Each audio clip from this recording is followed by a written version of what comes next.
नहीं, नरेंद्र मोदी कोई बड़ी प्रॉब्लम नहीं है। मैं आपको बता रहा हूं, ये आपने अपने सिर पे चढ़ा रखा है, कोई प्रॉब्लम नहीं। ये जो मीडिया वाले हैं इन्होंने बना रखा है, इसका गुब्बारा बनाया, कोई प्रॉब्लम नहीं। पूरा शो है, दम नहीं है, बता रहा हूं। आप लोग मिले नहीं हो, मैं मिला हूं। मोदी जी कहते हैं data data data, triple D, 4D, 5D, 3D, ऐसे बोलते रहते हैं। सुना ना आपने? 50-60 साल पहले अगर आप पूछते पावर कहां से आती है, लोग आपको कहते पावर तेल से आती है, ब्लैक गोल्ड कहते थे उसको। जिस देश के पास तेल है उसके पास पावर है, वो पूरी दुनिया को कंट्रोल कर सकता है। अगर वही सवाल आज आप पूछें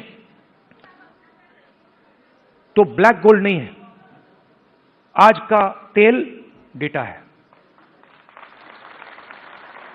और डेटा कंपनियों के पास होता है। आप रिलायंस के पास जाइए, अमेज़न के पास जाइए, वो आपको डेटा दिखा देंगे। किसी भी अस्पताल में चले जाइए, आपको वो डेटा दिखा देंगे। मगर जो डेटा आज तेलंगाना सरकार के हाथ में आ गया है, उसका देश में कोई मुकाबला नहीं। आज तेलंगाना में हम आपको बता सकते हैं, हम आपको 1 मिनट के अंदर बता सकते हैं कि तेलंगाना की सारी कॉर्पोरेट्स में, उनकी सारी मैनेजमेंट में कितने ओबीसी हैं, कितने दलित हैं, कितने आदिवासी हैं।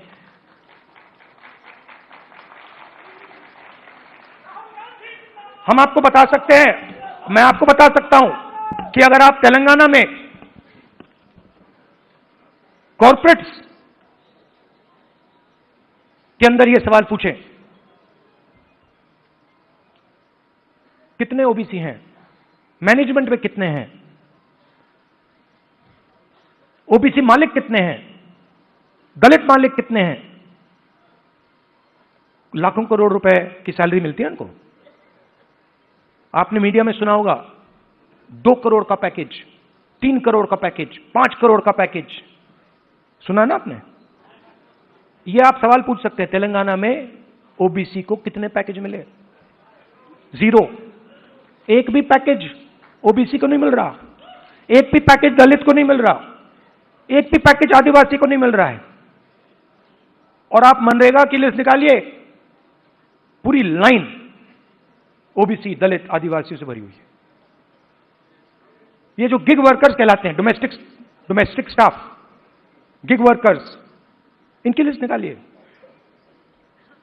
तेलंगाना में ब्लैक एंड व्हाइट है। इस देश में मजदूरी ओबीसी, दलित, आदिवासी करते हैं।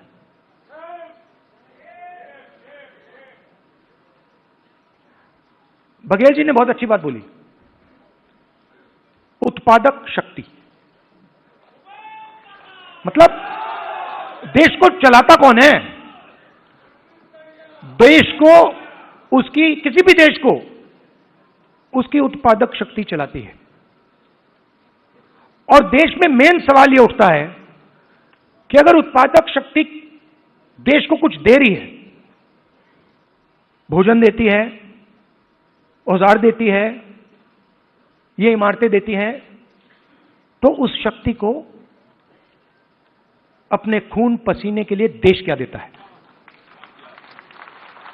मतलब आप लोग देश को बनाते हो, इमारतें आप बनाते हो, सड़कें आप बनाते हो, स्कूल आप बनाते हो, कॉलेज आप बनाते हो, अस्पताल आप बनाते हो, टेंपल भी आप बनाते हो। मेरे लिए सबसे जरूरी सवाल है, अगर आप लोग देश को बनाते हो तो इस काम के लिए देश आपको क्या देता है? आपको क्या दे रहा है आज हिंदुस्तान? प्राइवेट स्कूल, जहां पे आपको लाखों रुपए देने पड़ते हैं। प्राइवेट स्कूल किसके? आपके नहीं, ओबीसी के नहीं, दलित के नहीं, आदिवासी के नहीं।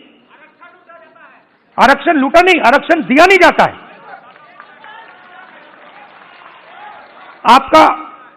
आपके जो ऑफिसर्स हैं आइडियलिज्म के साथ अंदर आते हैं, भर्ती होती है, आइडियलिज्म से आते हैं और फिर आस्ते आस्ते कट दिया जाते हैं। ACR, annual confidential report, OBC Dalit Adivasi अफसरों को हत्या करने का तरीका। रिजर्वेशन आपको दी गई है, मगर फाइनेंशियल मिनिस्ट्रीज को देखिए, डिफेंस मिनिस्ट्री, फाइनेंस मिनिस्ट्री, बड़ी बड़ी मिनिस्ट्रीज को देखिए, और वहां पे आप नेशनल लेवल, मैंने चेक किया, वहां पे मुझे ओबीसी दलित आदिवासी नाम बता दो। मैंने मजाक किया, बजट बना, मिठाई बांटी जा रही थी, याद है आपको, हलवा बांटा जा रहा था, 11 लोग थे वहां पे, 90% आप लोग हो, 50-55% ओबीसी, 15% दलित, 9% आदिवासी, कोई नहीं वहां पे, हलवा बट रहा है, वो खा भी रहे हैं। आप प्रोडक्टिव फोर्स देश की, वो हलवा में जो चीनी गई वो आपने बनाई,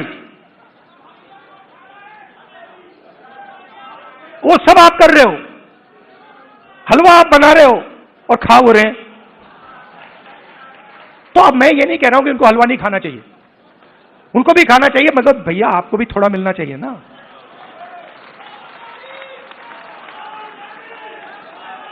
तो अब मैं आपको, आप मेरी बहन से पूछो, कभी मिलोगे तो पूछना कि अगर कभी राहुल ने किसी चीज के बारे में मन बना लिया तो उस बात को वो छोड़ेगा या नहीं छोड़ेगा, वो पूछ लो उससे।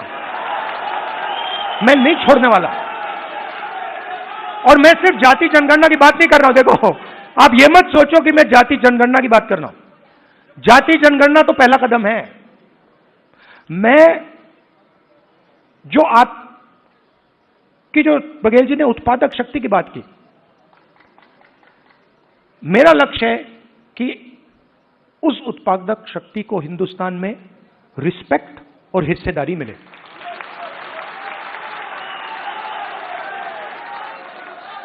तो आपको लगना चाहिए, हिंदुस्तान के किसान को लगना चाहिए। आज आप हिंदुस्तान के किसान से पूछो, आपके बेटे के लिए क्या सपना है, आप क्या सोचते हो, आपका बेटा क्या करेगा, वो आपको कहेगा मजदूरी करेगा। और मैं चाहता हूं कि वो किसान कहे, नहीं, मेरा बेटा इस देश का सबसे बड़ा बिजनेसमैन बन सकता है, जो भी वो करना चाहता है वो कर सकता है। अब एक प्रॉब्लम है, राजनीति में सबसे बड़ी प्रॉब्लम पता है क्या होती है? क्या होती है? हां, नहीं, नरेंद्र मोदी कोई बड़ी प्रॉब्लम नहीं है,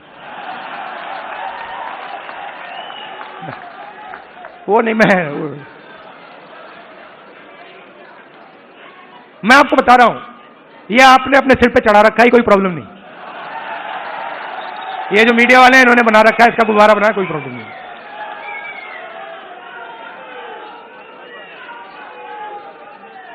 अब पहले तो मैं मिला नहीं था, अब 2-3 बार मैं मिल भी लिया हूं, बात समझ गया हूं मैं, कुछ नहीं उसमें।